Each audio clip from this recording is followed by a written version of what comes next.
Meus irmãos e meus amigos que vão ver e ouvir este vídeo, eu quero vos cumprimentar a todos com a paz do Senhor Jesus Cristo.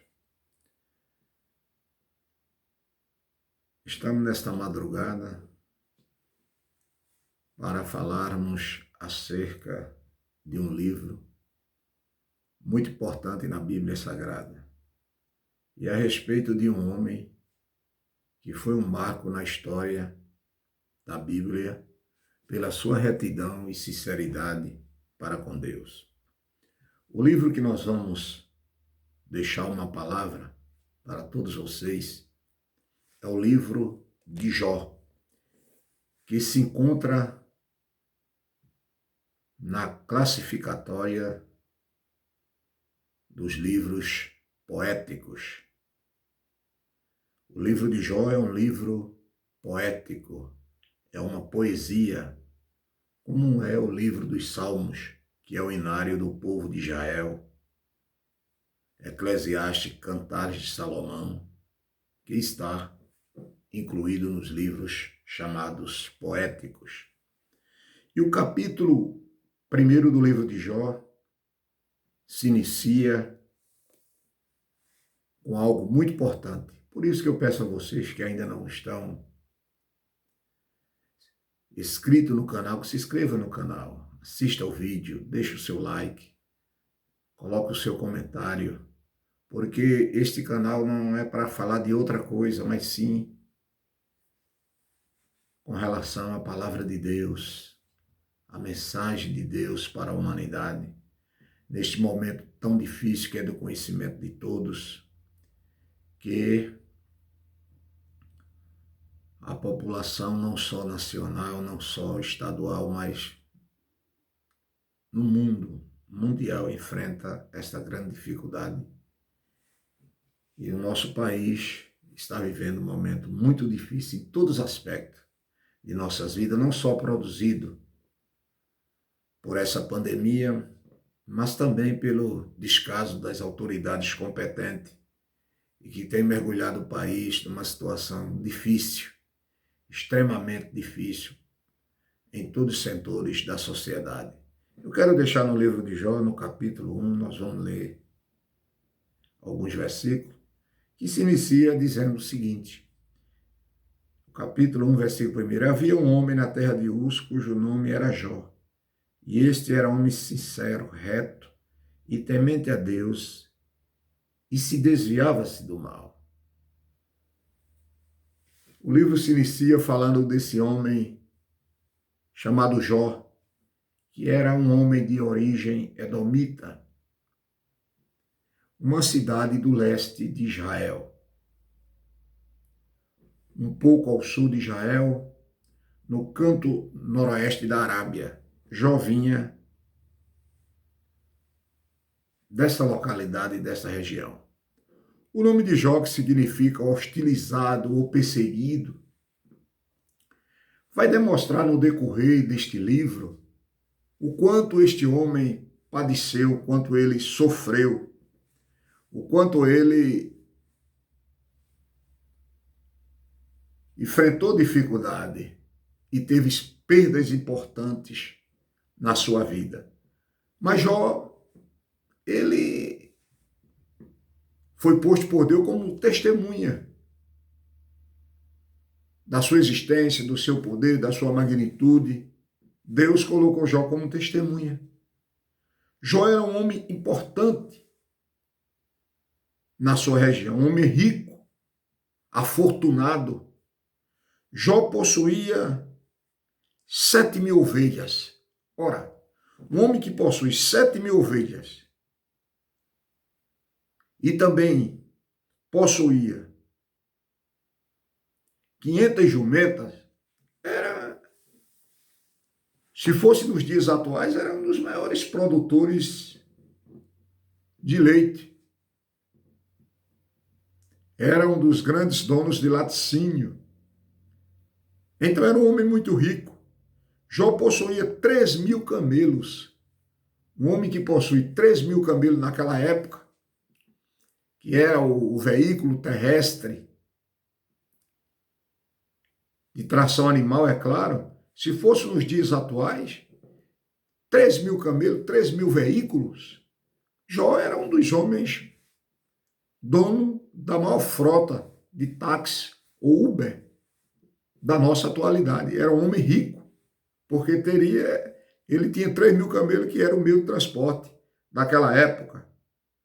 Jó possuía 500 juntas de boi, e no caso é aquele pares de boi, como a gente via alguém arando terra com uma junta de boi. Jó possuía 500 juntas, que era 1.000 boi.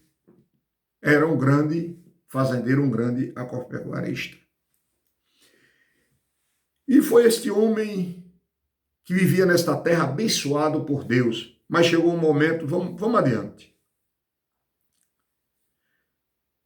Recapitulando o versículo 1, havia um homem na terra de Uz, cujo nome era Jó, e este era um homem sincero. Primeiro, ele mantinha uma sinceridade tremenda com Deus.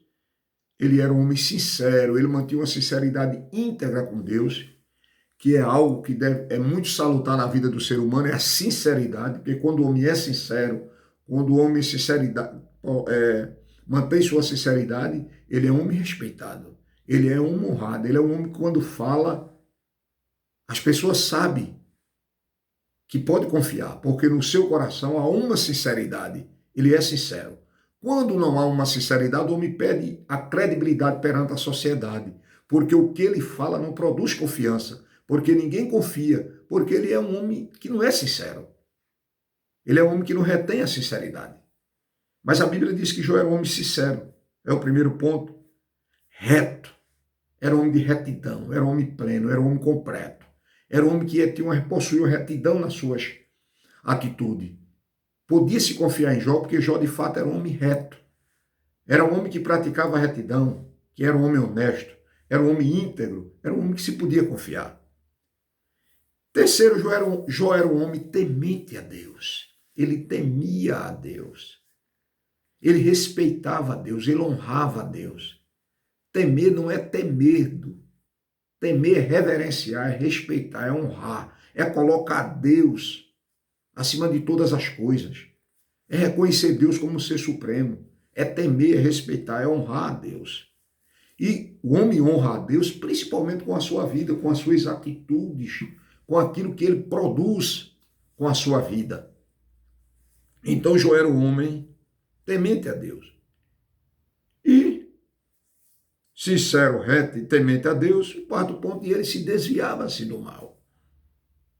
Jó era um homem que não procurava o mal.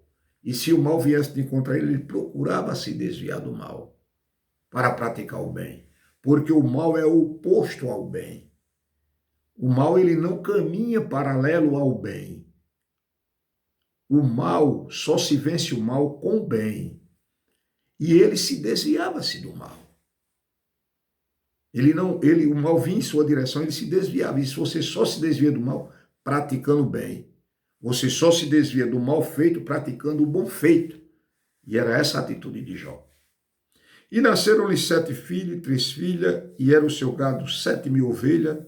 Jó tinha 10 filhos, e 7.000 ovelhas e 3.000 camelos, 500 juntas de boi, 500 jumentas. Era também muitíssima gente ao seu serviço,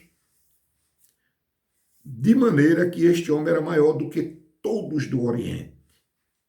Ele era homem maior do que todos aqueles homens da sua região, da sua localidade.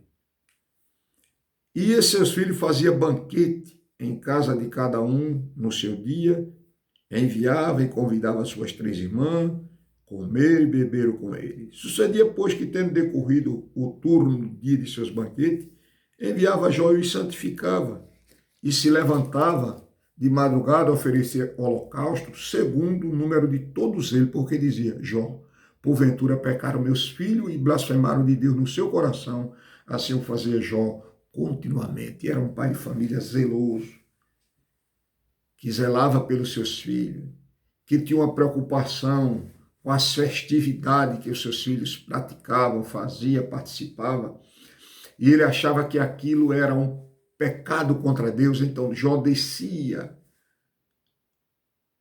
ao pó para orar, para pedir a Deus, interceder pelos seus filhos, fazer uma oração intercessória, intercedendo, mostrando o pecado que os seus filhos haviam cometido, para que Deus perdoasse, porque ele respeitava tanto a santidade de Deus, ele honrava, ele reverenciava, que achava que os filhos estavam ali cometendo um delito, e ele oferecia sacrifício.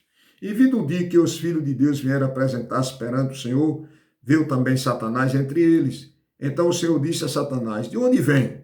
E Satanás respondeu ao Senhor e disse, de rodear a terra e passear por ela.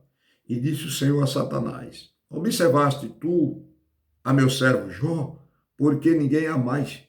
Há na terra semelhante a ele homem sincero e reto, e temente a Deus e desviante do mal. Deus coloca Jó agora como testemunha dele e mostra a Satanás Jó, Deus resolve testemunhar de Jó.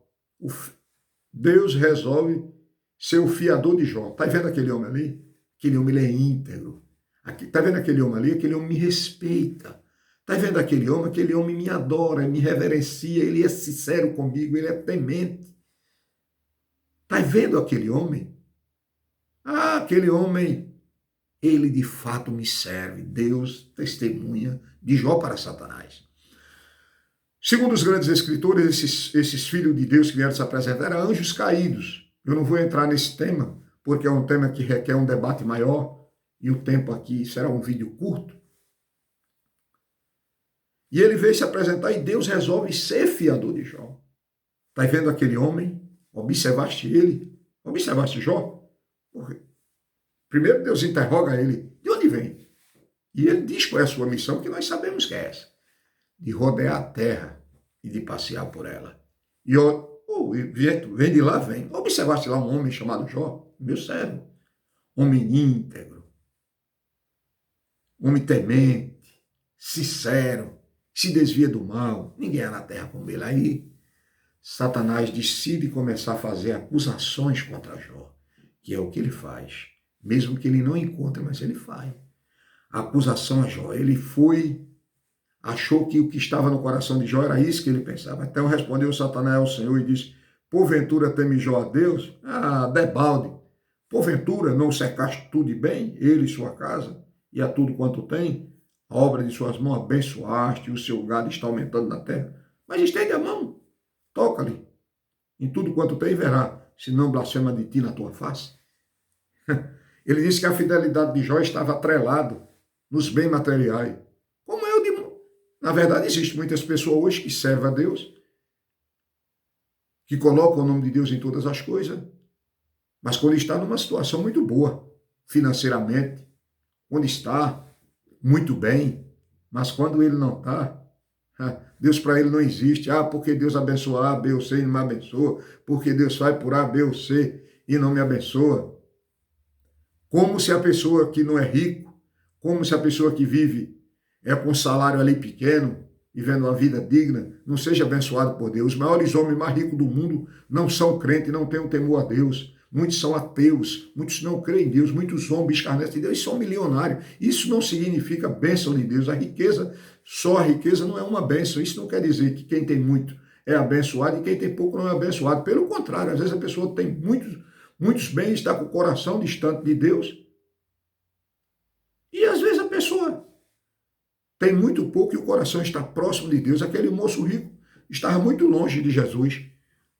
E chegou para ele e disse, bom mestre, que farei eu para herdar a vida eterna? E Jesus mostrou a ele o que era que ele deveria fazer. Quando ele ouviu o que era para fazer, para estar com Jesus, para seguir Jesus, ele recusou, não quis, porque ele era muito rico. E pegar sua riqueza e dividir com A, B ou C, ele não achava que seria benéfico para ele. Então deu as costas e foi embora, porque a riqueza dele, o coração dele estava na sua riqueza. Mas o Senhor Jesus, ele próprio disse, ajuntai um tesouro. Por que juntar só tesouro na terra? Juntar um tesouro no céu que é melhor. Porque lá a traça não mina, o ferrugem não enferruja, o ladrão não rouba, nada disso. Mas na terra tudo isso pode acontecer. Então Satanás fez essa pergunta dele. Ele é muito rico, cobrisse ele de bem. Mas Deus lhe disse, e disse o Senhor Satanás, eis que tudo quanto tem está nas tuas mãos. Somente contra ele não estendas a tua mão. E Satanás saiu da presença do Senhor. E Deus disse, vai lá, começa a tocar em tudo que ele tem, destrói o que ele tem, para ver se eu que te coloco, eu sou fiador dele, de que ele vai ficar sincero, íntegro e temente a mim, da mesma forma. E Satanás sai para fazer a sua maldade contra Jó. Meus queridos irmãos, eu quero finalizar o vídeo, não quero ir mais adiante, mas vocês podem ler no capítulo 1 de Jó, vocês vão ver essa história. Essa história brilhante, essa história emocionante, essa história que renova a nossa fé, que aumenta a nossa esperança, que faz nós ter mais credibilidade em Deus e ver esse Deus tão grande, tremendo que Ele é, o que Ele é capaz de fazer. Que apesar de toda essa artimanha maligna, de tudo que Satanás fez com Jó, dele perder tudo, perder sua fortuna, perder seus filhos, perder tudo, perder, por final, sua saúde, perder todas as coisas, ele se manteve sincero, íntegro a Deus, diante de todas as acusações, ele permaneceu fiel a Deus, de todas as acusações, os amigos abandonaram, os amigos pediram para ele confessar pecado, os amigos se mostraram verdadeiros acusadores de Jó. Mesmo assim, ele não nega a Deus, ele permanece íntegro, fiel a Deus. Que Deus nos dê condições de mantermos nossa fidelidade a Deus em meio a todas as dificuldades, em meio a todas as artimanhas malignas que o diabo vem e lança contra nós, que nós possamos se manter firme, servindo a Deus com alegria, com determinação e com dedicação. Que Deus continue a vos abençoar, nos abençoar e nos concedendo grandes vitórias, para que nós tenhamos sempre que agradecer a Deus por tudo que Ele faz em nossas vidas, porque todos os dias nós temos algo para agradecer a Deus por tudo que Ele tem feito em nossa vida. Então que Deus continue nos abençoando, e abençoe você, a sua família, e que seguimos em frente, marchando rumo à vitória, que é o céu que nos espera. Que Deus nos abençoe.